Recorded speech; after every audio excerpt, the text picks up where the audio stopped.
అందరికీ వందనములు. నేను Benjamin Komanapalli junior, pastor of new city church, Hyderabad. నేను మిమ్మల్ని న్యూ సిటీ చర్చ్ పాడ్కాస్ట్కి ఆహ్వానిస్తున్నాను. ఈ పాడ్కాస్ట్లో న్యూ సిటీ చర్చ్లో బోధించబడిన వర్తమానాలు వినగలుగుతారు. ఇప్పుడు వినబోతున్న వర్తమానము ద్వారా విశ్వాసములో ఎదిగి బలపరచబడతారని, ఆశీర్వదించబడతారని నమ్ముతున్నాను. మరి కొన్ని వారాల నుంచి కూడా నేను పరిశుద్ధాత్మ దేవుని గురించి మాట్లాడుతున్నాను. ఆ సిరీస్ ప్రారంభించాను. ఈ రోజు కూడా పరిశుద్ధాత్మ దేవుని గురించి మాట్లాడాలని కోరుకుంటున్నాను. మన బైబిల్స్ 2 తిమోతి 1 అధ్యాయానికి బైబిల్స్ తెరుచుకుందామండి. సమయం ఎక్కువ లేదు కాబట్టి నేను ముందర చెప్పినటువంటి మెసేజెస్ మళ్ళీ రివ్యూ చేయట్లేదు ఈరోజు. సో డైరెక్ట్గా ఈరోజు చెప్పాల్సినటువంటి వాక్యంలోకి వెళ్దాము. So let's go into 2 Timothy chapter 1 and verse 13 or verse 14. నీకు అప్పగింపబడిన ఆ మంచి పదార్థమును మనలో నివసించు పరిశుద్ధాత్మ వలన కాపాడుము. హల్లెలూయా. మళ్ళీ ఒకసారి చదవండి. నీకు అప్పగింపబడిన ఆ మంచి పదార్థమును మనలో నివసించు పరిశుద్ధాత్మ వలన కాపాడుము. హల్లెలూయా. సో గమనించండి, పరిశుద్ధాత్మ దేవుని గురించి మాట్లాడుతున్నప్పుడు ఇక్కడ హైలైట్ చేసిన పార్ట్ చూడండి. మనలో నివసించు పరిశుద్ధాత్మను. ఓకే, మనలో నివసిస్తున్నాడంట. మనలో అంటే ఇప్పుడు ఎవరి గురించి మాట్లాడుతున్నాడు అంటే లోకంలో ఉన్న వ్యక్తులందరి గురించి మాట్లాడట్లేదు, కానీ క్రైస్తవుల గురించి మాట్లాడుతున్నాడు అనమాట. సో ఇప్పుడు పరిశుద్ధాత్మ దేవుడు ఎక్కడ నివసిస్తున్నాడు? ఎవరిలో? అందరూ నాలో అనండి. నాలో. ఓకే, సో మనలో క్రైస్తవులలో జీవిస్తున్నాడు. ఇంకొక వచనం కూడా చూద్దాము. Let's go to 1 Corinthians chapter 3 and verse 16.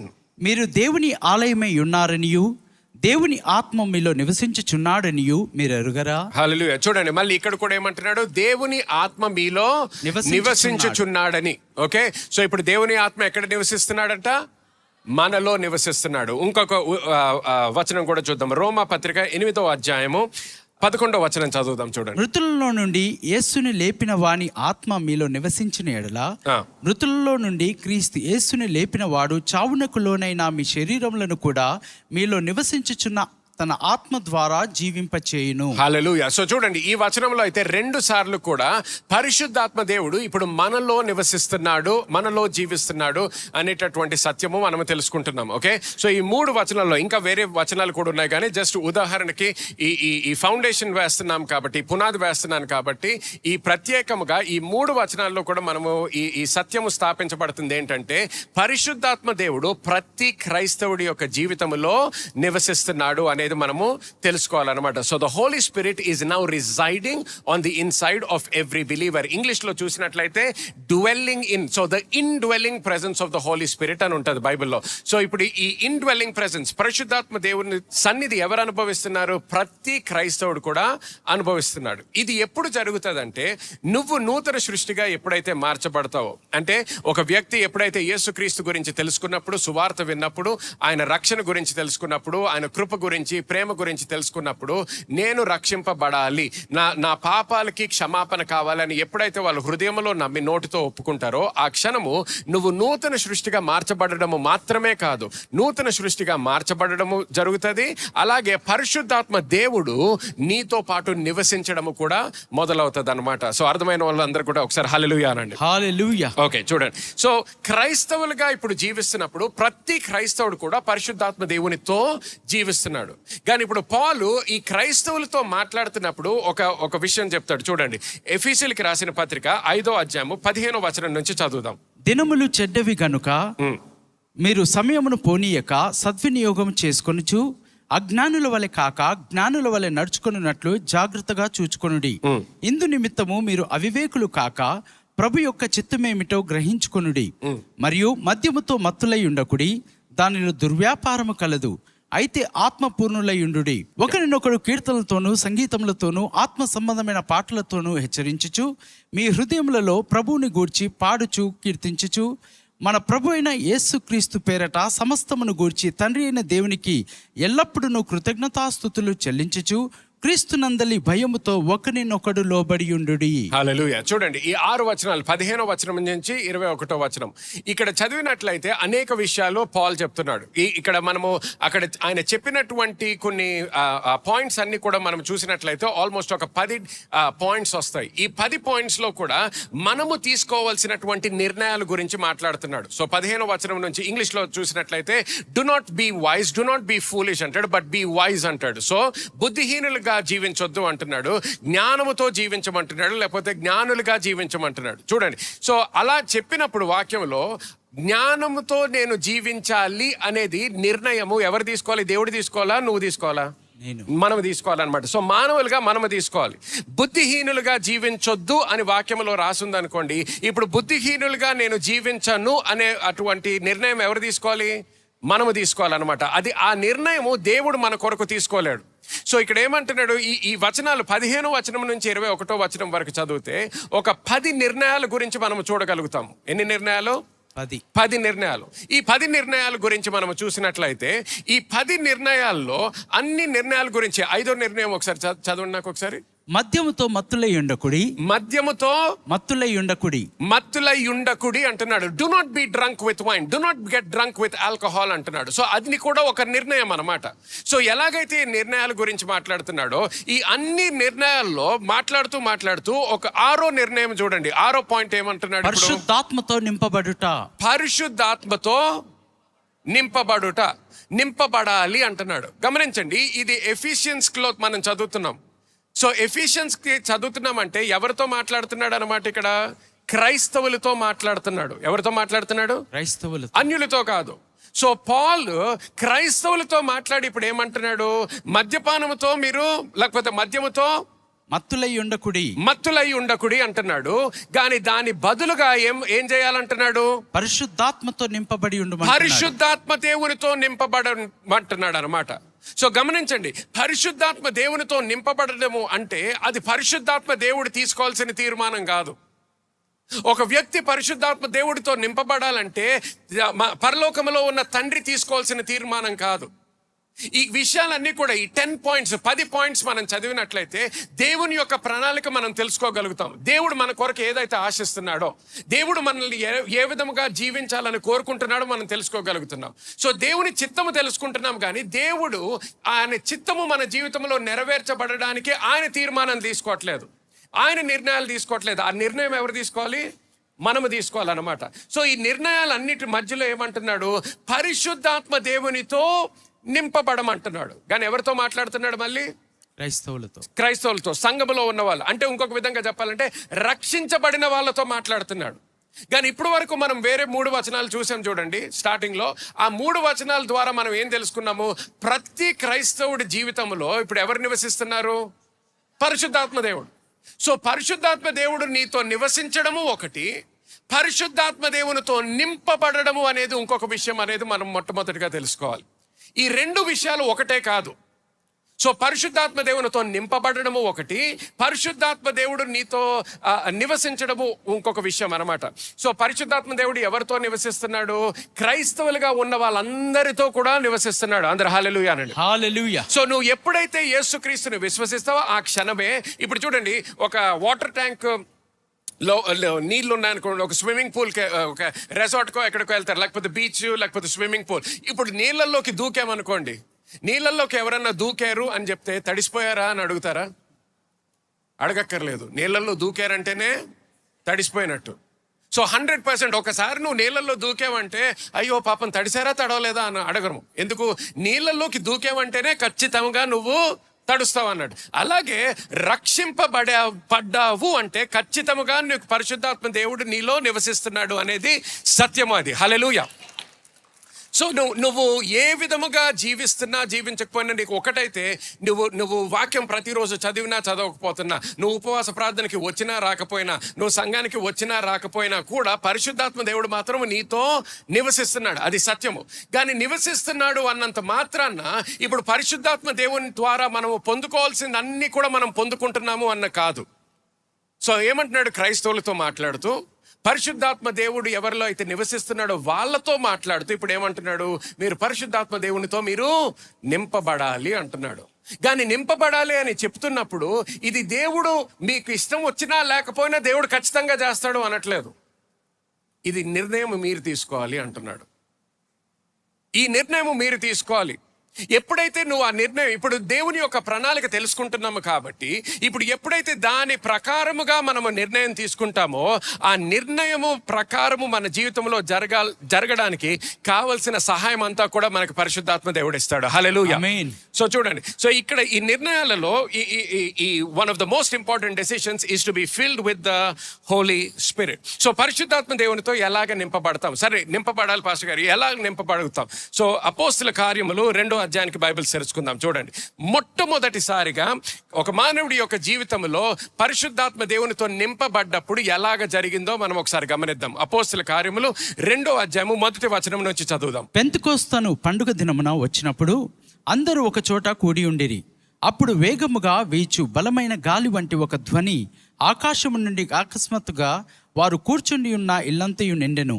మరియు అగ్ని జ్వాలల వంటి నాలుకలు విభాగింపబడినట్లుగా వారికి కనబడి వారిలో ఒక్కొక్కని మీద వ్రాలగా అందరూ పరిశుద్ధాత్మతో నిండిన వారై ఆ ఆత్మ వారికి వాక్శక్తి అనుగ్రహించిన కొలది అన్య భాషలతో మాట్లాడసాగిరి. హల్లెలూయా. చూడండి, 4వ వచనం ఒకసారి చాలా జాగ్రత్తగా గమనిద్దాం. మళ్ళీ చదవండి ఒకసారి. అందరూ పరిశుద్ధాత్మతో నిండిన వారై. ఎంతమంది?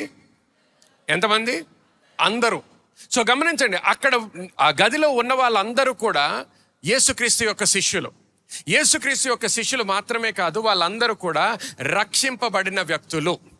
ఎందుకంటే ఇప్పుడు యేసుక్రీస్తు మరణించి తిరిగి లేవనెత్తబడిన తరువాత జరిగినటువంటి సంఘటన గురించి మనం చదువుతున్నాం అన్నమాట. సో ఇప్పుడు ఎవరైతే యేసుక్రీస్తుని వెంబడించడం మొదలు పెడతారో, ఎవరైతే ఆయనలో విశ్వసించారో వాళ్ళందరూ కూడా నూతన సృష్టిగా మార్చబడ్డారన్నమాట. సో ఆ రూమ్లో ఎవరైతే ఉన్నారో, ఆ రూమ్లో ఎవరైతే ప్రార్థన చేస్తున్నారో వాళ్ళందరూ కూడా ఏంటి? క్రైస్తవులు అంటే పరిశుద్ధాత్మ దేవుడు వాళ్ళలో నివసిస్తున్నాడు. కానీ అటువంటి వాళ్ళు ఎప్పుడైతే అందరూ ఒకే దగ్గరికి వచ్చి ప్రార్థన చేయడం మొదలు పెట్టారో ఇక్కడ ఏమైంది? అందరూ కూడా పరిశుద్ధాత్మ దేవునితో నిండిన వారై, ఇంకొక విధంగా చెప్పాలంటే నింపబడిన వారు. హల్లెలూయా. ఆమేన్. సో ప్రతి ఒక్కరు గమనించండి, అందరూ అని ఉంది. అందరూ అంటే ఏంటి? సో దేవుని యొక్క ప్రణాళిక ఏంటి? ప్రతి క్రైస్తవుడు కూడా పరిశుద్ధాత్మ దేవునితో నింపబడాలి అనేది దేవుని యొక్క కోరిక. హల్లెలూయా. ఆమేన్. సో చూడండి, ఎప్పుడైతే నింపబడ్డారో ఏం జరిగింది? కంటిన్యూ. ఆ ఆత్మ వారికి వాక్శక్తి అనుగ్రహించిన కొలది అన్య భాషలతో మాట్లాడసాగిరి. హల్లెలూయా. అన్య భాషలలో మాట్లాడి.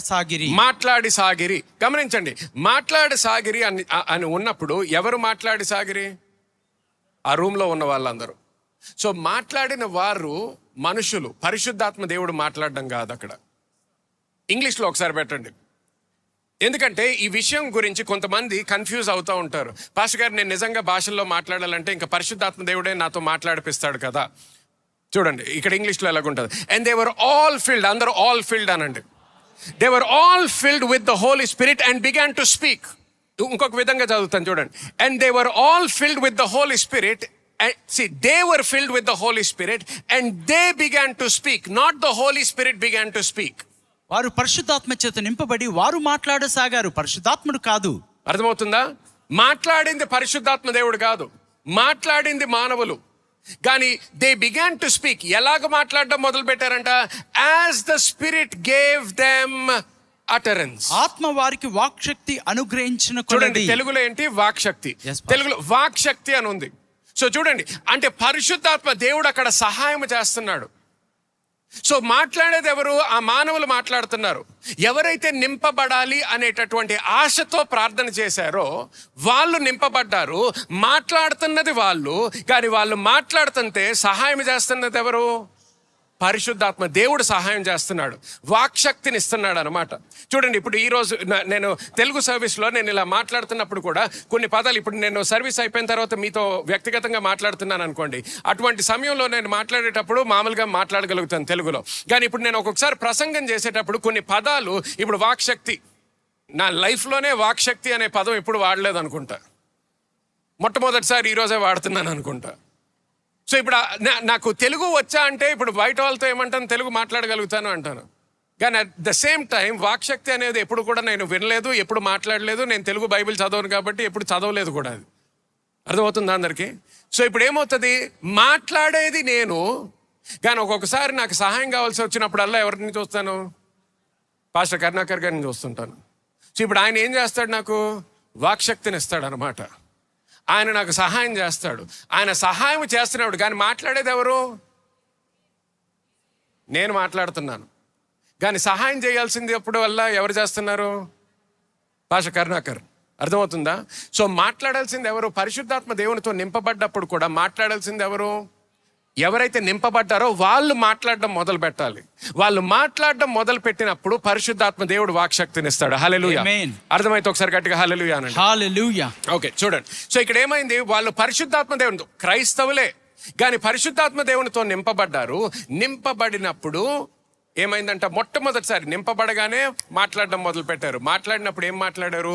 భాషల్లో మాట్లాడడం మొదలు పెట్టారు. ఓకే, సో 5వ వచనం నుంచి మనం చదివినట్లయితే 11వ వచనం వరకు కూడా చదవచ్చు. సమయం ఎక్కువ లేదు కాబట్టి మీరు ఇంటికి వెళ్ళిన తర్వాత కూడా చదవండి. అక్కడ ఏమవుతుందంటే 5వ వచనం నుంచి 11వ వచనం వరకు అనేక దేశాల నుంచి అక్కడ ఉన్న ప్రజలందరూ కూడా వీళ్ళ ప్రార్థనలు వినడం మొదలు పెడతారు. వీళ్ళ ప్రార్థనలు వినడం మొదలు పెట్టినప్పుడు కొంతమంది అక్కడ ఉన్న వాళ్ళు వాళ్ళ భాషల్లో వీళ్ళు మాట్లాడుతున్నట్టు వాళ్ళు గమనిస్తారన్నమాట. సో 2 విధాలుగా మనం అర్థం చేసుకోవచ్చు. ఒకటి ఏంటంటే వాళ్ళు అప్పటి వరకు వాళ్ళకి తెలియనటువంటి భాషలో వాళ్ళు మాట్లాడారని, దట్ ఈస్ నెంబర్ 1. ఇంకొక విధంగా కూడా అర్థం చేసుకోవచ్చు దాన్ని. అదేంటంటే వీళ్ళు మాట్లాడారు, కానీ వాళ్ళ భాషలో వాళ్ళు మాట్లాడినా మాట్లాడకపోయినా అర్థం చేసుకోవడం మాత్రం వాళ్ళ భాషలో అర్థం చేసుకున్నారు. ఏ విధంగా చూసినా అది అద్భుత కార్యమే అది. ఆమేన్. చూడండి, ఒక్కొక్కసారి ఇంట్లో కూడా భార్య అవ్వచ్చు, భర్త అవ్వచ్చు, పిల్లలు అవ్వచ్చు, ఏదన్నా పక్క రూమ్లోంచి ఏదన్నా సాయం అది తీసుకొని నా సెల్ ఫోన్ తీసుకురా, లేకపోతే ఒక గ్లాస్ నీళ్ళు తీసుకురా, ఏదో ఒకటి అడగవచ్చు. నువ్వు చెప్పింది ఒకటి ఉంటుంది, వాళ్ళు తెచ్చింది ఇంకొకటి ఉంటుంది. ఎప్పుడన్నా అయింది అలాగా? భార్య భర్తలకి తప్పకుండా అయింది అది. సో నువ్వు చెప్పింది ఒకటి, వాళ్ళు చెప్పిన తర్వాత తీసుకొని బాటిల్ తీసుకొచ్చి బాటిల్ ఎందుకు తెచ్చావు అంటారు. బాటిల్ తీసుకురమ్మన్నావు కదా. బాటిల్ అడగలేదు, నేను సెల్ ఫోన్ అడిగాను అంటారు. కాదు, నేను బాటిల్ అని వినిపించింది. సో వాళ్ళు చెప్పింది ఒకటి, కానీ నీకు వినిపించింది వేరొకటి, ఇంకొకటి. సో అలాగే అక్కడ వాళ్ళు ప్రత్యేకముగా నీ భాష, నీకు తెలిసినటువంటి భాషలో మాట్లాడారు అన్నట్టు మాత్రమే కాదు, వాళ్ళు భాషలో, నీకు తెలిసిన భాషలో మాట్లాడినా మాట్లాడకపోయినా అర్థం చేసుకోవడం మాత్రం నీకు తెలిసిన భాషలో నువ్వు అర్థం చేసుకున్నట్టు. అందరికి అర్థమవుతుందా? గమనించండి. అంత మాత్రమే కాదు. సో ఈ కార్యాలన్నీ జరుగుతున్న తర్వాత 11వ వచనం ఒకసారి చదవండి. మనమందరమును వీరు మన భాషలతో దేవుని గొప్ప కార్యములను వివరించుట వినుచున్నామని చెప్పుకొనిరి. నెక్స్ట్. అందరూ విభ్రాంతి నుండి ఎటు తోచక ఇదేమగునో అని ఒకరితో ఒకడు చెప్పుకొనిరి. కొందరైతే వీరు క్రొత్త మద్యముతో నిండి ఉన్నారని అపహాస్యము చేసిరి. ఓకే, చూడండి. సో ఇక్కడ ఏమవుతుంది, కేవలము వేరే వాళ్ళకి తెలిసినటువంటి భాషలో మాట్లాడడం కాదు, వాళ్ళు విధానం ఏ విధంగా మాట్లాడారంటే కొంతమంది ఏమనుకుంటున్నారు, వాళ్ళు క్రొత్త మద్యముతో నిండి ఉన్నారని. క్రొత్త మద్యముతో నిండి ఉన్నారు. సో చూడండి, ఇప్పుడు ఇక్కడ హాల్లో ఎవరికన్నా ఫ్రెంచ్ వచ్చా, స్పానిష్ ఎవరికన్నా వచ్చా? ఓకే, సో హాల్లో ఆల్మోస్ట్ ఎవరికి రాదనమాట ఫ్రెంచ్. సో నాకు ఫ్రెంచ్ రాదు, కానీ ఎందుకన్నా నేను ఫ్రెంచ్లో మాట్లాడడం మొదలు పెట్టాను అనుకోండి, పాస్టర్ గారు బాగా తాగేసి ఉన్నారు అనుకుంటారా ఎవరన్నా? సో అంటే ఏంటి, ఇది కేవలం ఇంకొక భాషలో మాట్లాడడం కాదు. నీకు అర్థం అవ్వకపోయినా కూడా నేను నా బిహేవియర్ నార్మల్గా ఉంటే సరే, అది ఏదో వేరే భాషలో మాట్లాడుతున్నాడు, కానీ నాకు తెలియని భాషలో మాట్లాడుతున్నాడు అనుకుంటారు, అంతేగాని. సో ఇప్పుడు మనం కూడా వేరే ప్రాంతాలకు వెళ్ళినప్పుడు, నువ్వు నార్త్ ఇండియాకి వెళ్ళావు అనుకో, అక్కడ నీకు తెలిసిన భాష మాట్లాడకపోవచ్చు, కానీ వేరే భాష మాట్లాడుతున్నారు అన్నంత మాత్రాన అయ్యి బాబు వీడు పొద్దున్నే తాగేసి ఉన్నాడు అనుకుంటా అంటామా? లేదు, ఏదో మాట్లాడుతున్నాడు, కానీ ఆయన మాట్లాడే భాష మనకి తెలీదు అనుకుంటాం అంతే. కానీ అక్కడతో ఆపట్లేదు వీళ్ళు. 13వ వచనంలో ఏమంటున్నారు, వీళ్ళు క్రొత్త మద్యముతో నిండి ఉన్నారు అంటున్నాడు. ఇంగ్లీష్ లో ఏమని ఉంటుంది, verse 13 చదువుతాను చూడండి. They said they are full of new wine, which means they were not just speaking in another language. There was something so different about people looked at them and they said they must be drunk. Amen. Amen. So వాళ్ళ ప్రవర్తన ఎంత మారిందంటే వాళ్ళు మత్తుతో ఉన్నారు అని వాళ్ళు అనుకుంటున్నారు అనమాట. Okay, అది గుర్తుపెట్టుకొని చూడండి. Go with me to acts chapter 19. అపొస్తలుల కార్యం 19వ అధ్యాయము. అక్కడికి వెళ్ళక ముందర ఈ 2 విషయాలు రాసుకోండి. 2 truths concerning being filled with the Holy Spirit. పరిశుద్ధాత్మతో నింపబడటం గురించి 2 సత్యములు. Number 1, you have to choose to be filled. మీరు నింపబడుటకు నిర్ణయించుకోవాలి. మీరు నిర్ణయించుకోవాలి. నేను నింపబడాలి అని మీరు నిర్ణయించుకోవాలి. మీరు క్రైస్తవులుగా మార్చబడిన తర్వాత కూడా మీరు ఆ నిర్ణయం తీసుకోకపోతే మీరు నింపబడరు. సో మీరు నింపబడాలి అనేటటువంటి నిర్ణయము మీరు తీసుకోవాలి. అంతేకాదు, రెండో విషయం ఏంటంటే, once you are filled you must begin to talk. ఒక్కసారి మీరు నింపబడిన తర్వాత మీరు మాట్లాడడం ఆరంభించాలి. మీరు మాట్లాడడం ఆరంభించాలి. మీరు మొదలు పెట్టాలన్నమాట. మీరు ఎప్పుడైతే మొదలు పెడతారో అప్పుడు మీరు మొదలు పెట్టినందుకు పరిశుద్ధాత్మ దేవుడు మీకు సహాయం చేయడం మొదలు పెడతాడు అనమాట. సో చూడండి, Acts chapter 19, start reading from verse 1, మొదటి వచనం నుంచి. అపొస్తలుల కార్యము 19వ అధ్యాయము మొదటి వచనం నుండి. అపోల్లో కొరింథులో ఉన్నప్పుడు జరిగినదేమనగా, పౌలు పై ప్రదేశంలో సంచరించి ఎఫెసునకు వచ్చి కొందరు శిష్యులను చూచి, మీరు విశ్వసించినప్పుడు పరిశుద్ధాత్మను పొందితిరా అని వారిని అడగగా, వారు పరిశుద్ధాత్ముడు ఉన్నాడన్న సంగతి మేము వినలేదని చెప్పిరి. అప్పుడు అతడు, అలాగైతే మీరు దేనిని బట్టి బాప్తిసం పొందితిరని వారిని అడగగా, వారు యోహాను బాప్తిసం బట్టి అని చెప్పిరి. అందుకు పౌలు, యోహాను తన వెనుక వచ్చువాని అందు అనగా యేసునందు విశ్వాసం ఉంచవలనని ప్రజలతో చెప్పుచు మారు మనసు విషయమై బాప్తిసం ఇచ్చినని చెప్పెను. వారు ఆ మాటలు విని ప్రభు అయిన యేసు నామమున బాప్తిసం పొందిరి. తర్వాత పౌలు వారి మీద చేతులుంచగా పరిశుద్ధాత్మ వారి మీదికి వచ్చెను. అప్పుడు వారు భాషలతో మాట్లాడుటకును ప్రవచించుటకును మొదలుపెట్టిరి. గమనించండి, రెండో వచనంలో ఏమని ఉందంటే, వీళ్ళందరూ కూడా శిష్యులు, దే ఆర్ డిసైపుల్స్. శిష్యులు అంటే ఎవరు? రక్షింపబడిన వ్యక్తులు అనమాట.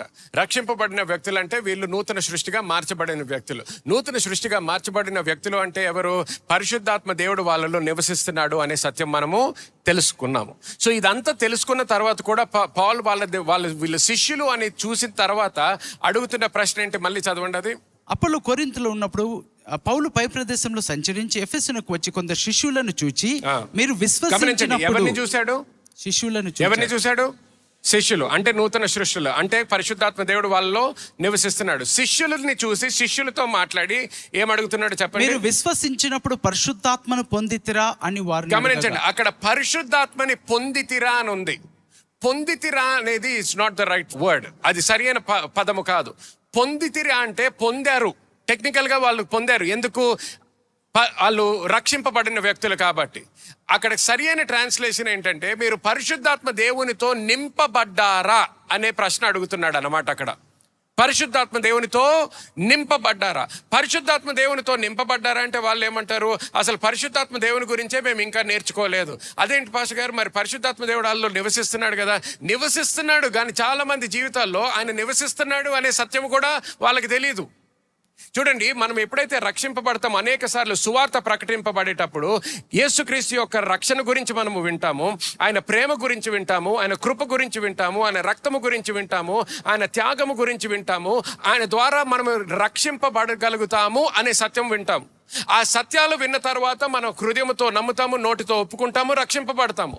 మరి నువ్వు ఆ తర్వాత ఎటువంటి సంఘములో నాటబడ్డావో, ఎటువంటి పరిచర్యలో నువ్వు ఎదగడం మొదలు పెట్టావో, దాన్ని బట్టి నువ్వు పరిశుద్ధాత్మ దేవుని గురించి తెలుసుకోవచ్చు. లేకపోతే కొన్ని సంవత్సరాల తర్వాత కూడా నువ్వు పరిశుద్ధాత్మ దేవుని గురించి తెలుసుకోకుండానే ఉండవచ్చు కూడా. అనేక మంది మీరు ఇక్కడ ఉన్నారు, మీరు ఎన్నో సంవత్సరాల నుంచి రక్షణలో ఉన్నారు, ఎన్నో సంవత్సరాల నుంచి సంఘాలకు వెళ్ళారు, కానీ అనేక మంది మీరు ఈ సంఘంలోకి వచ్చే వరకు కూడా, లేకపోతే ఇటువంటి సంఘానికి వచ్చే వరకు కూడా మీరు పరిశుద్ధాత్మ దేవుని గురించి వినలేదు, పరిశుద్ధాత్మ దేవునితో నింపబడలేదు. కానీ ఎప్పుడైతే ఆ సత్యము వినడం మొదలు పెట్టారో అప్పుడు నింపబడ్డారనమాట. సో ఇప్పుడు శిష్యులతో మాట్లాడుతున్నాడు, క్రైస్తవులతో మాట్లాడుతున్నాడు. మీరు నింపబడ్డారంటే అసలు పరిశుద్ధాత్మ దేవుని గురించే మేము ఇప్పటి వరకు నేర్చుకోలేదు, తెలుసుకోలేదు అంటున్నారు. సో లాస్ట్గా 6వ వచనంలో ఇప్పుడు ఏం చేస్తున్నాడు అపోస్తలుడు పౌలు? చేతులు వేసి ఈ శిష్యుల మీద ప్రార్థన చేస్తున్నాడు. అంటే దేని కొరకు? రక్షణ కొరకు కాదు. దేని కొరకు ప్రార్థన చేస్తున్నాడు? వాళ్ళందరూ కూడా పరిశుద్ధాత్మ దేవునితో నింపబడాలని ప్రార్థన చేస్తున్నాడు. హల్లెలూయా, ఆమేన్. సో చూడండి 6వ వచనం చదవండి. ఇప్పుడు నింపబడ్డప్పుడు ఏం జరిగింది చూద్దాం. పరిశుద్ధాత్మ వారి మీదకి వచ్చెను. అప్పుడు వారు భాషలతో మాట్లాడుటకును ప్రవచించుటకును మొదలుపెట్టిరి. సో 2 విషయాలు జరుగుతున్నాయి ఇక్కడ ఏమైంది? చేతులేసి ప్రార్థన చేశాడు. చేతులేసి ప్రార్థన చేయగానే మొట్టమొదటిది ఏమైంది? వాళ్ళు భాషలతో మాట్లాడుటకును భాషలలో మాట్లాడడం మొదలు పెట్టారంట. హల్లెలూయా, ఆమేన్. సో భాషలలో మాట్లాడడం మొదలు పెట్టారు, తర్వాత ప్రవచించుటకును మొదలుపెట్టిరి. ప్రవచించటము కూడా మొదలు పెట్టారు. చూడండి, సో అది గుర్తుపెట్టుకోండి. Next go with me to 1 Corinthians chapter 14.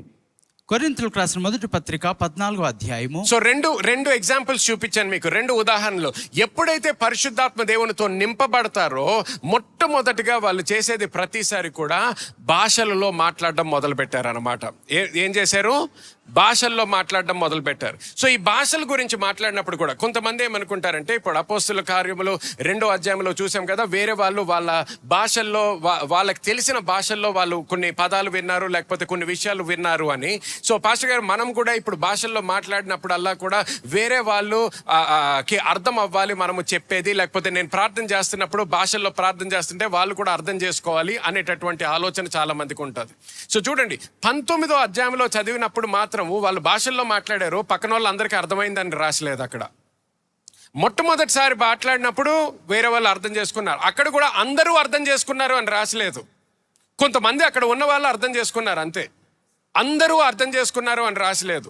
అలాగే 19వ అధ్యాయంలో కూడా వాళ్ళు భాషల్లో మాట్లాడారు, ఇక్కడైతే ఎవరికి కూడా అర్థం చేసుకున్నారు అని రాయబడి లేదనమాట. సో ఇప్పుడు ఏ పౌలు అయితే చేతులేసి ప్రార్థన చేశాడో వాళ్ళు నింపబడాలని, అదే పౌలు కొరింథియన్స్లో రాస్తున్నాడు. 14వ అధ్యాయం చదవండి, మొదటి వచనం నుంచి. ప్రేమ కలిగి ఉండుటకు ప్రయాసపడుడి, ఆత్మ సంబంధమైన వరములను ఆసక్తితో ఆపేక్షించుడి, విశేషముగా మీరు ప్రవచన వరము ఆపేక్షించుడి. ఎందుకనగా భాషలతో మాట్లాడువాడు మనుషులతో కాదు దేవునితో మాట్లాడుచున్నాడు. ఓకే, మళ్ళీ చదవండి ఆ పాట. భాషతో మాట్లాడువాడు మనుషులతో కాదు దేవునితో మాట్లాడుచున్నాడు. చూడండి, ఇప్పుడు భాషలలో మాట్లాడుతున్న వాడు ఎవరితో మాట్లాడుతున్నాడంట? ఎవరితో? దేవునితో మాట్లాడుతున్నాడు. ఎవరితో మాట్లాడట్లేదు? మనుషులతో మాట్లాడట్లేదు. ఇప్పుడు గమనించండి, ఇప్పుడు మనం కూడా ప్రయాణాలు చేసినప్పుడు కొంతమంది ఇందాక అన్నట్టు నార్త్ ఇండియాకి వెళ్ళొచ్చు, లేకపోతే ఒక్కొక్కసారి సౌత్ ఇండియాలో కూడా అవ్వచ్చు, లేకపోతే నువ్వు వేరే దేశానికి వెళ్ళొచ్చు. వేరే దేశంలో వేరే భాష మాట్లాడుతున్నా. లాస్ట్ వీక్ నేను నా భార్య ప్రయాణం చేస్తున్నప్పుడు మేము ఏ దేశంలో ఉన్నా, అది ఆఫ్రికా అవ్వచ్చు, అది అమెరికా అవ్వచ్చు, యూరోప్లో అవ్వచ్చు, ఇంకెక్కడన్నా అవ్వచ్చు, ఏ దేశంలో వేరే భాష మాట్లాడుతున్నా, నేను నా భార్యతో మాట్లాడేటప్పుడు నేను తెలుగులో మాట్లాడవచ్చు. నేను తెలుగులో మాట్లాడినప్పుడు అక్కడ ఉన్న వాళ్ళకి నేనేమంటున్నానో వాళ్ళకి తెలియకపోవచ్చు, తెలియాల్సిన అవసరత కూడా లేదు. సో ఎందుకు? నేను వాళ్ళతో మాట్లాడట్లేదు. ఎవరితో మాట్లాడుతున్నాను? నా భార్యతో మాట్లాడుతున్నాను. నేను ఎవరితో అయితే మాట్లాడుతున్నానో వాళ్ళకి అర్థమైనట్లయితే సరిపోతుంది. సో ఇక్కడ భాషల్లో మాట్లాడేటప్పుడు ఎవరితో మాట్లాడుతున్నామంట? దేవునితో మాట్లాడుతున్నాము.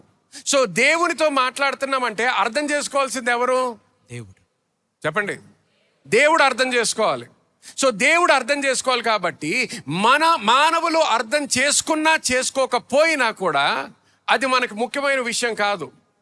మనకి ముఖ్యమైన విషయం ఏంటంటే, నేను భాషల్లో మాట్లాడుతున్నప్పుడు దేవునితో మాట్లాడుతున్నాను, దేవునికి అర్థమైతే నాకు సరిపోతుంది. హల్లెలూయా. ఆమేన్. సో మళ్ళీ చదవండి ఆ వచనము. ఎందుకనగా భాషతో మాట్లాడువాడు మనుషులతో కాదు దేవునితో మాట్లాడుచున్నాడు.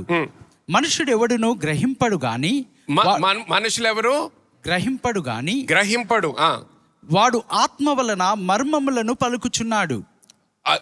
గమనించండి, గ్రహింపడు కానీ మాట్లాడినప్పుడల్లా ఏం మాట్లాడుతున్నాడంట? మర్మములు మాట్లాడుతున్నాడంట. His understanding is unfruitful. His understanding అంటే ఆయన మాట్లాడేది ఆత్మ ద్వారా మాట్లాడుతున్నాడు కాబట్టి ఆయన మనసులో ఏం మాట్లాడుతున్నాడో ఆయనకే తెలియదు. ఆయన మనసు అర్థం చేసుకోలేకపోతున్నాడు ఏం మాట్లాడుతున్నాడు. ఇందాక కొన్ని నిమిషాల క్రితం అందరూ ప్రార్థన చేయమన్నప్పుడు కూడా నేను కొన్ని నిమిషాలు నేను తెలిసిన భాషలో ఇంగ్లీష్లో ప్రార్థన చేశాను, తెలుగులో ప్రార్థన చేశాను, తర్వాత భాషల్లో ప్రార్థన చేశాను. సో ఇంగ్లీష్ తెలిసిన వాళ్ళకి ఇంగ్లీష్లో చేసినప్పుడు అర్థమైంది, తెలుగు తెలిసిన వాళ్ళకి తెలుగులో చేస్తున్నప్పుడు అర్థమైంది. కానీ భాషల్లో మాట్లాడుతున్నప్పుడు ఎవరికి అర్థం అవ్వకపోయినా, నాకు అర్థం అవ్వకపోయినా కూడా అది మంచి ప్రార్థనే. ఎందుకు మంచి ప్రార్థన అంటే, పాస్టర్ గారు భాషల్లో ప్రార్థన చేస్తారు, ఎవరికి అర్థం అవ్వకపోతే అది మంచిదో చెడుదో ఎలా తెలుస్తుంది? ఎందుకు మంచి ప్రార్థన అంటే, మనకి అర్థం అవ్వకపోయినా కూడా ఏం పలుకుతున్నామంట? మర్మములు పలుకుతున్నామంట. గమనించండి, ఇప్పుడు మర్మములు పలికేటటువంటి సహాయం ఎవరిస్తున్నారు మనకి? పరిశుద్ధాత్మ దేవుడు ఇస్తున్నాడు ఆ సహాయం. సో పరిశుద్ధాత్మ దేవుని యొక్క సహాయంతో నేను మర్మాలు మాట్లాడుతుంటే అది చెడు విషయాలు ఎందుకు మాట్లాడతాను? నేను ఎప్పుడు పరిశుద్ధాత్మలో సహాయంతో ప్రార్థన చేస్తున్నా, ఆత్మలో ప్రార్థన చేస్తూ భాషలు మాట్లాడుతున్నప్పుడు మర్మాలు ప్రార్థన చేస్తున్నాను అన్నట్లు, అంత మాత్రమే కాదు దేవుని యొక్క చిత్తము ప్రకారము నేను ప్రార్థన చేస్తున్నట్టు. హల్లెలూయా. హల్లెలూయా. చూడండి, దేవుని వాక్యంలో ఉంటది that it is the Spirit of God, the Holy Spirit, who knows the deep things of God. దేవుని యొక్క లోతైన విషయాలు ఆత్మ అనగా పరిశుద్ధాత్మ దేవుడు ఎరిగి ఉన్నాడు. పరిశుద్ధాత్మ దేవునికి తెలుసు. దేవునిలో లోతైన విషయాలు ఎవరికి తెలుసు? పరిశుద్ధాత్మ దేవునికి తెలుసు. సో ఇప్పుడు ఆ పరిశుద్ధాత్మ దేవుని యొక్క సహాయంతో నేను ప్రార్థన చేస్తున్నానంటే, దేవునిలో ఉన్నటువంటి లోతైన విషయాలు నా జీవితానికి సంబంధించిన ప్రతి తీర్మానం తీసుకోవడానికి, నా జీవితంలో ఆయన చిత్తము నెరవేర్చబడ్డానికి అవన్నీ మనకు మర్మాలుగా ఉండొచ్చు. దేవా, నేను ఎటువంటి సహాయం తీసుకోవాలి? దేవా, నేను ఎటువంటి నిర్ణయం తీసుకోవాలి? దేవా, నా జీవితంలో 5 సంవత్సరాల్లో ఏం చేయాలి? 10 సంవత్సరాల్లో ఏం చేయాలి? నెక్స్ట్ నెల ఏం చేయాలి? నెక్స్ట్ వచ్చే వారంలో ఏం చేయాలి? ఏ ఉద్యోగం తీసుకోవాలి? అటువంటి సమయాల్లో కూడా నువ్వు భాషల్లో మాట్లాడినప్పుడు ఏం చేస్తున్నావంట? ఆయన చిత్తము ప్రకారము నువ్వు ప్రార్థన చేస్తున్నావంట. అర్థమైతే ఒకసారి గట్టిగా హల్లెలూయా. ఆమేన్. ఓకే, నెక్స్ట్ verse 3 చదవండి. 3వ వచనం. యా. క్షేమాభివృద్ధియు హెచ్చరికయు ఆదరణయు కలుగునట్లు ప్రవచించువాడు మనుషులతో మాట్లాడుచున్నాడు. గమనించండి, ఇక్కడ ఇప్పుడు దేని గురించి మాట్లాడుతున్నాడు? ప్రాఫెసీ గురించి మాట్లాడుతున్నాడు, ప్రవచనము గురించి మాట్లాడుతున్నాడు. ప్రాఫెసీ గురించి మాట్లాడేటప్పటికి ఎవరితో మాట్లాడుతున్నామంట? మనుషులతో మాట్లాడుచున్నాం. ఎవరితో? మనుషులతో మాట్లాడుతున్నాము. భాషల్లో మాట్లాడినప్పుడు ఎవరితో మాట్లాడుతున్నాము? దేవునితో. కానీ ప్రవచించేటప్పుడు ఎవరితో మాట్లాడుతున్నాము? మనుషులతో మాట్లాడుతున్నాము. సో మనుషులతో మాట్లాడేటప్పటికి ఏం చేస్తున్నాము? ఇంగ్లీష్లో నేను ఒకసారి చదువుతాను, చూడండి ఇక్కడ verse 3. The Bible says, but he who prophesies speaks edification, exhortation and comfort. క్షేమాభివృద్ధియు హెచ్చరికయు ఆదరణ కలుగునట్లు అతడు ప్రవచిస్తున్నాడు. ఆదరణ కలగడానికి ఎవరికి కలగాలంట? మనుషులకు, దేవునికి కాదు అక్కడ. సో నేను మనుషులకి కొరకు చేస్తున్నాను కాబట్టి ఇప్పుడు ఎవరు అర్థం చేసుకోవాలి? మనుషులు అర్థం చేసుకోవాలి. దేవునితో మాట్లాడేటప్పుడు ఎవరు అర్థం చేసుకోవాలి? దేవుడు అర్థం చేసుకోవాలి. కానీ మనుషులతో మాట్లాడేటప్పుడు ఎవరు అర్థం చేసుకోవాలి? మనుషులు అర్థం చేసుకోవాలి. సో 2 విషయాలు. ఇప్పుడు ప్రవచనం అనేది పరిశుద్ధాత్మ దేవుని యొక్క సహాయంతో జరుగుతుంది. నువ్వు భాషల్లో మాట్లాడడం కూడా పరిశుద్ధాత్మ దేవుని యొక్క సహాయంతో జరుగుతుంది. కానీ భాషల్లో మాట్లాడినప్పుడు నువ్వు దేవునితో మాట్లాడుతున్నావు, ప్రవచించేటప్పుడు మాత్రము నువ్వు మనుషులతో మాట్లాడుతున్నావు. అర్థమైందా? ఓకే, నెక్స్ట్ వర్స్ చూద్దాము. భాషతో మాట్లాడువాడు తనకే క్షేమాభివృద్ధి కలుగజేసుకొనును. చూడండి, మళ్ళీ రీడ్ దట్ అగైన్. భాషతో మాట్లాడువాడు తనకే క్షేమాభివృద్ధి కలుగజేసుకొనును. తనకే చేసుకుంటున్నాడు. ప్రవచించేటప్పుడు ఏం చేస్తున్నాడు? వేరే వాళ్ళ కొరకు చేస్తున్నాడు. సంఘమునకు క్షేమాభివృద్ధి కలుగజేయును. అర్థమవుతుందా? సో సంఘములో ఉన్న వాళ్ళకి, అంటే క్రైస్తవుల కొరకు, సో వేరే వాళ్ళ కొరకు ఆ ప్రొఫెటిక్ వర్డ్ ఎప్పుడైతే రిలీజ్ అవుతుందో, ఇప్పుడు చూడండి, ఇందాక వచ్చింది మనకి this is the month of special miracles. Okay, this is the year of advancing and possessing. ఇప్పుడు చూడండి, advancing and possessing, special miracles, guaranteed victory, ఇటువంటి అన్ని కూడా మనకి తెలిసినటువంటి భాషలో మాట్లాడుతున్నాం. ఎందుకు? ఎప్పుడైతే ఆ మాట విడుదలవుతుందో నువ్వు అర్థం చేసుకోగలిగితే ఆ మాట, ఇప్పుడు దానిలో విశ్వసించి నువ్వు నడవగలుగుతావు. ఆమేన్. హల్లెలూయా. సో చూడండి, ఆ మాట విడుదలైనప్పుడు this is the year of advancing and possessing అన్నప్పుడు, this is the year of month of guaranteed victory అన్నప్పుడు, ఓకే, ఈ నెల నేను ఖచ్చితంగా నేను విజయము చూస్తాను అనేటటువంటి ఆ నమ్మకం వస్తుంది నీకు. ఖచ్చితంగా ఇప్పుడు నేను విజయము చూస్తాను అనేటటువంటి ధైర్యం వస్తుంది నీకు. This is the year of advancing అంటే ఇప్పుడు వరకు ఎన్ని సాక్ష్యాలు విన్నాము? ఇప్పుడు వరకు ఆ వాక్యం, ఇప్పుడు నేను ప్రసంగం చేసేటప్పుడు కూడా, అది తెలుగు అవ్వచ్చు, అది ఇంగ్లీష్ అవ్వచ్చు, మీరు అర్థం చేసుకున్నప్పుడు విశ్వాసం నీకు ఎలాగొస్తుంది? వినటం వలన. కానీ గమనించు, ఇప్పుడు నేను ప్రసంగం అంతా కూడా భాషల్లో చేశాననుకో, నీకు విశ్వాసం రాదు. నేను నీకు తెలిసినటువంటి భాషలో నేను మాట్లాడుతున్నాను కాబట్టి నీకు విశ్వాసం వస్తుంది. వినటం వలన విశ్వాసం వస్తుంది. సో ఇప్పుడు చూడండి, కొన్ని నెలల క్రితం నుంచి నేను అనడం మొదలు పెట్టాను, ఆర్థిక విషయాలు వచ్చేసేటప్పటికి లోకంలో ఉన్నటువంటి ఆలోచనల ప్రకారమే మనము జీవించక్కర్లేదు అని. లోకంలాగా మనము ఏంటి ప్రతి దాని వెనకాల మనం పరిగెత్తక్కర్లేదు అని నేను చెప్పడం మొదలుపెట్టాను. ఎప్పుడైతే దేవుని వాక్యము ప్రకారము నువ్వు అప్పుల పాలవ్వకుండా, ఎటువంటి స్ట్రెస్ లేకుండా, లోన్స్ లేకుండా దేవుడు మనల్ని ఆశీర్వదించేటటువంటి ఆశీర్వాదం మనకి వాక్యములో ఉంది అనేది నేను చూపించడం మొదలుపెట్టాను. ఇప్పుడు అది ఎప్పటి నుంచో వాక్యములో ఉంది, నేను కొత్తగా ఏదో రాసిన వాక్యం కాదు. కానీ ఇన్ని సంవత్సరాలు మీరు క్రైస్తవులుగా ఉన్నా కూడా అనేక మంది, కొంతమంది ముందర నుంచే నమ్ముతున్నారేమో, కొంతమంది మీరు అనుభవిస్తున్నారేమో, కానీ అనేక మంది నేను బోధించే వరకు కూడా ఆ విధముగా నేను నమ్మగలుగుతాను అనే విశ్వాసం లేదు. కానీ ఎప్పుడైతే నేను ఆ బోధించడం మొదలుపెట్టానో, మీరు వినడం మొదలుపెట్టారో, అప్పుడు ఏమైంది? మీరు విశ్వసించడం మొదలుపెట్టారు. ఇప్పుడు అనేక మంది ముందర భూములు లేని వాళ్ళు ఇప్పుడు భూములు సంపాదించారు, ఇల్లు లేని వారు ఇల్లు కొనుక్కున్నారు, అపార్ట్మెంట్స్ లేని వాళ్ళు అపార్ట్మెంట్స్ కొనుక్కున్నారు, అండ్ కార్లు లేని వాళ్ళు కార్లు, బైకులు లేని వాళ్ళు బైకులు, ఈఎంఐ లేకుండా, లోన్స్ లేకుండా కూడా దేవుడు వాళ్ళ జీవితంలోకి తీసుకొచ్చాడు. హల్లెలూయా. దేవునికి ఒకసారి గట్టిగా చప్పట్లు కూడా. ఆమేన్.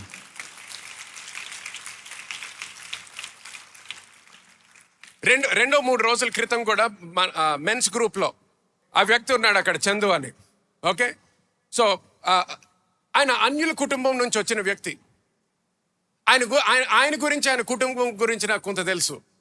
సో 3 రోజుల క్రితం ఆయన మెన్స్ గ్రూప్లో, వాట్సాప్ గ్రూప్లో ఆయన సాక్ష్యం పంపించాడు. ఆయన సాక్ష్యం పంపించింది ఏంటంటే, పాస్టర్ గారు మీరు చెప్పడం బోధించడం మొదలు పెట్టినప్పటి నుంచి నేను వినడం మొదలు పెట్టాను. అన్యుల కుటుంబం నుంచి వచ్చాడు, కానీ వినటం వలన ఏమొస్తుంది? విశ్వాసం. సో వినడము మొదలు పెట్టాడు. సో నేను అన్యుల కుటుంబం నుంచి వచ్చిన ఈ దేవుడు ఇటువంటి కార్యములు చేయగలుగుతాడు అనేది విశ్వసించడం మొదలు పెట్టాడు. సో అంటే ఇప్పుడు వరకు ఆయన జీవితంలో ఒక విధంగా జీవించడం ఆయనకి తెలుసు. ఏదన్నా సంపాదించాలంటే కష్టపడాలి, లోన్ తీసుకోవాలి, వాళ్ళని అడగాలి, వీళ్ళని అడగాలి, వాళ్ళ సహాయం తీసుకోవాలి, వీళ్ళ సహాయం తీసుకోవాలి. మొన్న సమయం ఎక్కువ తీసుకోకుండా మొన్న ఆయన పంపించిన సాక్ష్యం ఏంటంటే, ఆయనకు ఒక కారు ఇవ్వడం జరిగింది. ఇప్పుడు ఆయన కారు ఉంది, టొయోటా ఇన్నోవా ఇవ్వడం జరిగింది. ఎటువంటి లోన్ లేకుండా, ఎటువంటి ఈఎంఐ లేకుండా, ఎటువంటి పేమెంట్ లేకుండా. హల్లెలూయా. ఆమేన్. కూర్చోండి చంద్ర, థ్యాంక్ యూ. సో ఆయన జీవితంలో అది నెరవేర్చబడ్డది. కానీ ఎలా నెరవేర్చబడ్డది? ఆయన విన్న దాని ద్వారా కట్టబడ్డాడు అన్నమాట. He was edified through what he heard. So ఆ ప్రొఫెటిక్ వర్డ్ అలాగ వచ్చినప్పుడు మీరు విని మీరు కట్టబడతారు. సో ఆయన నా నోటి నుంచి అది విడుదలైంది, అది విన్నాడు, ఆయన జీవితం కట్టబడ్డది, విశ్వాసంలో ఎదిగాడు, ఇప్పుడు ఆయన పొందుకున్నాడు. హల్లెలూయా. హల్లెలూయా. సో అదే విధముగా ఆయన జీవితంలో ఒక్కటే కాదు కదా, అందరి జీవితాల్లో, అనేక మంది జీవితాల్లో అటువంటి కార్యములు జరుగుతున్నాయి. హల్లెలూయా. సో అదే విధముగా, కానీ ఇప్పుడు ఏమంటున్నాడు? నువ్వు భాషల్లో మాట్లాడినప్పుడు వేరే వాళ్ళని కట్టడం కాదు. నేను ప్రసంగం చేసేటప్పుడు వేరే వాళ్ళు కట్టబడుతున్నారు, నేను ప్రవచనం చేసినప్పుడు వేరే వాళ్ళు కట్టబడుతున్నారు. కానీ నేను భాషల్లో మాట్లాడుతున్నాను అనుకో, ఇప్పుడు ఎవరు కట్టబడతారు? నేను ప్రార్థన చేసుకుంటే నేను కట్టబడతాను, నువ్వు ప్రార్థన చేసుకుంటే నువ్వు కట్టబడతావు. హల్లెలూయా. సో చూడండి, నువ్వు భాషల్లో మాట్లాడినప్పుడు నువ్వు కట్టబడతావు. Continue reading. వీరందరూ భాషల్లో మాట్లాడవలనని కోరుచున్నాను గాని మీరు ప్రవచింపవలనని మరి విశేషముగా కోరుచున్నాను. సంఘము క్షేమాభివృద్ధి పొందు నిమిత్తము భాషలతో మాట్లాడువాడు అర్థము చెబితేనే గాని వానికంటే ప్రవచించువాడు శ్రేష్ఠుడు. హల్లెలూయా. సో గమనించండి, ఇక్కడ ప్రవచన గురించి మాట్లాడుతున్నాడు, భాషల గురించి మాట్లాడుతున్నాడు. ప్రవచించేవాడు ఏమన్నాడు? శ్రేష్ఠుడు. కానీ ప్రవచించేవాడు ఎందుకు శ్రేష్ఠుడై ఉన్నాడు? ఎందుకంటే ఆ కాంటెక్స్ట్లో ఏం మాట్లాడుతున్నాడు? సంఘము గురించి మాట్లాడుతున్నాడు, అందుకు శ్రేష్ఠుడు అయ్యున్నాడు అంటున్నాడు. అంటే కేవలము ప్రవచనం ఇచ్చే వాళ్ళు మాత్రమే శ్రేష్ఠులు అని అనట్లేదు, సంఘము గురించి ఇప్పుడు చూడండి, ఇక్కడ నేను ఈ సంఘానికి నేను పాస్టర్ అయ్యి ఉన్నాను. ఓకే, సో ఇక్కడ అనేక మంది అనొచ్చు, పాస్టర్ గారు మీరు చెప్పిన బోధ గురించి, లేకపోతే పాస్టర్ అర్పిత చెప్పిన బోధ ద్వారా నేను ఆశీర్వదించబడ్డాను అని. సో ఇప్పుడు నేను ఆల్మోస్ట్ 10 years అవుతుంది ఈ చర్చ్ మొదలుపెట్టి. నెక్స్ట్ ఇయర్ కల్లా 10 years అవుతుంది. 9.5 yearsలో ఉన్నాం ఇప్పుడు. సో ఇప్పుడు నేను ఇంకొక దేశానికి వెళ్ళాను, యుగాండాకో నైజీరియాకో వెళ్ళాము అనుకుందాం. సో అక్కడ ఏదో ఒక చిన్న ఊరిలో నేను ఇప్పుడు ప్రసంగం చేయాలి, కానీ అక్కడ నాకు తర్జుమా చేయడానికి ఎవరు లేరు అనుకుందాం. వాళ్ళకి ఇంగ్లీష్ కూడా రాదు, వాళ్ళకి ఆ లోకల్ లాంగ్వేజ్ రావాలి. లోకల్ లాంగ్వేజ్లో ఇప్పుడు బోధించాలంటే నాకు అక్కడ భాష రాదు. కానీ అక్కడ ఎవరో ఇప్పుడే రక్షణలోకి వచ్చాడు, కొన్ని బైబిల్ క్లాసెస్ అటెండ్ అవ్వడం మొదలుపెట్టాడు. సో ఇప్పుడు ఆయనన్న ప్రసంగం చేయాలి, నేనన్న ప్రసంగం చేయాలి. ఆయన జీవితంలో ఇప్పటి వరకు ఎప్పుడు కూడా ప్రసంగమే చేయలేదు. సో దాని రెండే చాయిసెస్, నేనన్నా ప్రసంగం చేయాలి లేకపోతే ఆ వ్యక్తి అన్న. సో ఇప్పుడు ఆ కాంటెక్స్ట్లో ఎవరు గ్రేటరు? ఆ వ్యక్తి గ్రేటర్. ఇప్పుడు వరకు ఆయన కట్టింది లేదు, ఒక ప్రసంగం చేసింది లేదు, కానీ వాళ్ళకి కొరకు మాట్లాడినప్పుడు వాళ్ళకి అర్థమవుతుంది కాబట్టి ఆయన ఇంకా శ్రేష్ఠుడై ఉంటాడు. అందరికి అర్థమైంది కదా? Yes, సో అదే విధముగా ఇక్కడ ఏమంటున్నాడు, సంఘము గురించి ఆలోచించినప్పుడు ప్రవచించేవాడు శ్రేష్ఠుడై ఉన్నాడు అంటున్నాడు. Yes, Pastor. అన్నంత మాత్రాన ప్రవచించడము శ్రేష్టమయ్యింది అనట్లేదు. సంఘము గురించి ఆలోచించినప్పుడు అది శ్రేష్టమయ్యింది అంటున్నాడు. అర్థమవుతుందా అందరికి? నా వర్స్ 5 మళ్ళీ ఫస్ట్ పార్ట్ చదవండి. మీరందరూ భాషలతో మాట్లాడవలనని కోరుచున్నాను గాని. అక్కడికి ఆపేయండి, దీంతో ముగిస్తాను. గుర్తుపెట్టుకోండి, పాల్ ఇప్పుడు ఏమంటున్నాడు, ఈ అన్ని విషయాలు చెప్పిన తర్వాత కూడా మీరందరూ భాషలతో మాట్లాడవలనని కోరుచున్నాను. మీరందరూ తర్వాత నాకు తెలుసు ప్రవచనం గురించి అన్నాడు, కానీ ఆ ప్రవచనం గురించి ఎందుకు అన్నాడు? సంఘము గురించి మాట్లాడుతున్నాడు కాబట్టి అన్నాడు. కానీ నువ్వు భాషల్లో మాట్లాడినప్పుడు ఎవరు కట్టబడుతున్నారు? నువ్వు కట్టబడుతున్నావు. సో ఒక పాస్టర్గా, ఒక అపోస్టల్గా పాల్ ఏమంటున్నాడు, నా కోరిక ఏంటంటే మీరు అందరూ కూడా భాషల్లో మాట్లాడాలి అంటున్నాడు. ఆమేన్. ఎందుకు? ఒక అపోస్టల్గా, ఒక పాస్టర్గా ఆయన కోరిక ఏంటి? అందరూ కట్టబడాలి అనేది ఆయన కోరిక. ఎస్. అందరూ కట్టబడాలి అనేది ఆయన కోరిక. చూడండి, ఇందాక నేను అనుకోలేదు ఇందాక జరిగినట్టు అవుతుందని. ప్రసంగం ముందర అంత సమయం తీసుకుంటాను అనుకోలేదు. ఇప్పుడు నాకు దాని గురించి నా మెసేజ్ కట్ చేయాల్సి వచ్చింది, త్వరగా ముగించాల్సి వస్తుంది. కానీ ఎందుకు చేశాను? నేను అన్నాను కోపంతో అనట్లేదు, కానీ బాధతో చెప్తున్నాను అన్నాను. అందరికీ ఆ బాధ ఉండదు. ఆడ రాకపోతే నాకేంటి పాస్టర్ గారు, వాళ్ళు రాకపోతే నాకేంటి? ఎందుకంటే వాళ్ళు పాస్టర్ కాదు, నేను పాస్టర్ని. నాకున్న బాధ అందరికి ఉండక్కర్లేదు, నాకున్న భారం అందరికి ఉండక్కర్లేదు.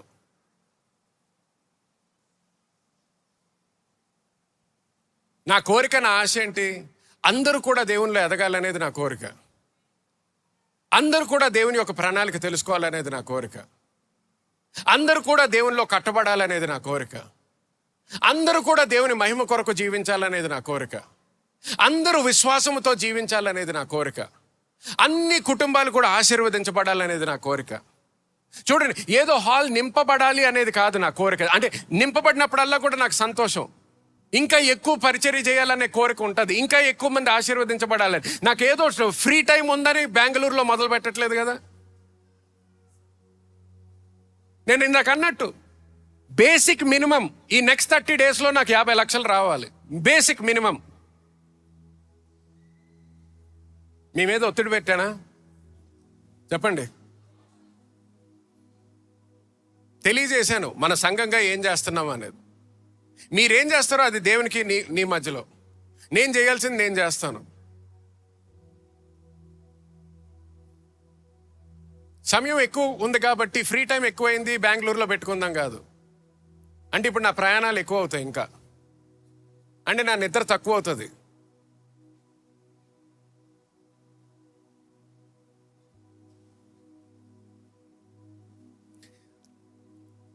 సో పాల్ ఏమంటున్నాడు, నా కోరిక ఏంటంటే ప్రతి ఒక్కరు కూడా మీరు భాషలతో మాట్లాడాలి. ఆ కోరిక ఆయనకి ఎక్కడి నుంచి వచ్చింది?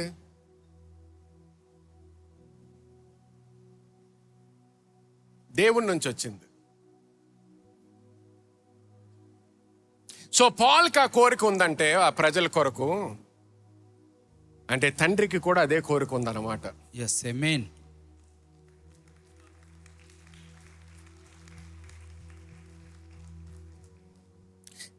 దేవునికి ఆ కోరిక ఉంది కాబట్టి ఒక అపోస్టల్గా ఆయన కూడా అదే కోరుకుంటున్నాడు ఆయన ప్రజలకి.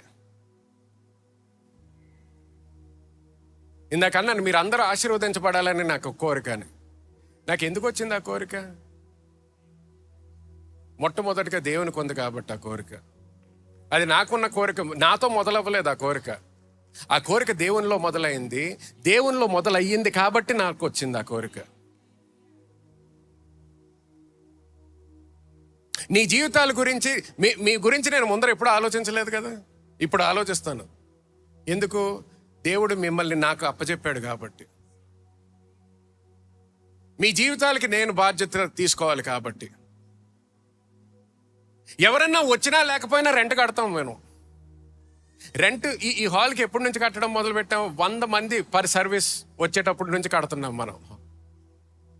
100 మంది ఒక సర్వీస్లో 100 మంది కూర్చున్న రోజుల నుంచి కడుతున్నాము రెంట్. సో జనము వస్తే రెంట్ కడతాము, జనం వస్తే ఖర్చు పెడతాం కాదు. జనము వచ్చినా రాకపోయినా నేను మాత్రం చేయాల్సింది నేను చేస్తాను.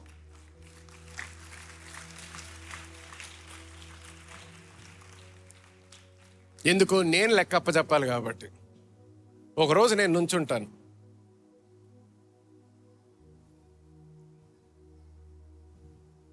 ఒకరోజు నేను ఆయన ఎదుట నుంచున్నప్పుడు నేను లెక్కప్ప చెప్పాల్సి వస్తుంది. సో ఇప్పుడు ఎప్పుడైతే అందరు రావడం మొదలు పెడతారో, ఆయన మీ కొరకు ఏదైతే ప్రణాళిక కోరుకుంటున్నాడో, ఎటువంటి హృదయం అయితే ఆయనకు ఉంటుందో, అది నాలో కూడా పెరగడం మొదలవుతుంది.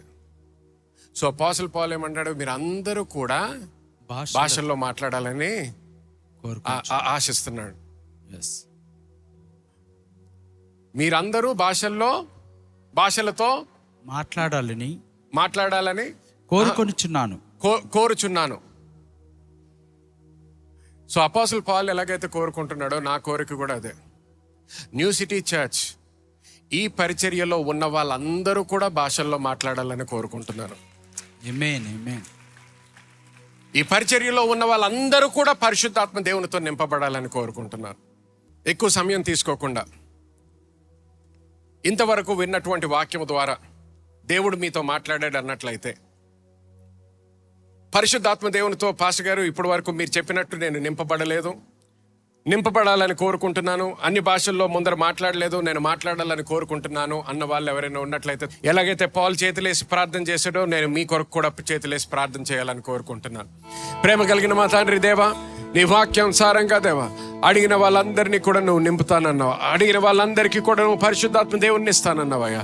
దాన్ని బట్టి కృతజ్ఞతలు చెల్లిస్తున్నాము. ఈరోజు జరిగినటువంటి గొప్ప కార్యము బట్టి కృతజ్ఞతలు చెల్లిస్తున్నాము.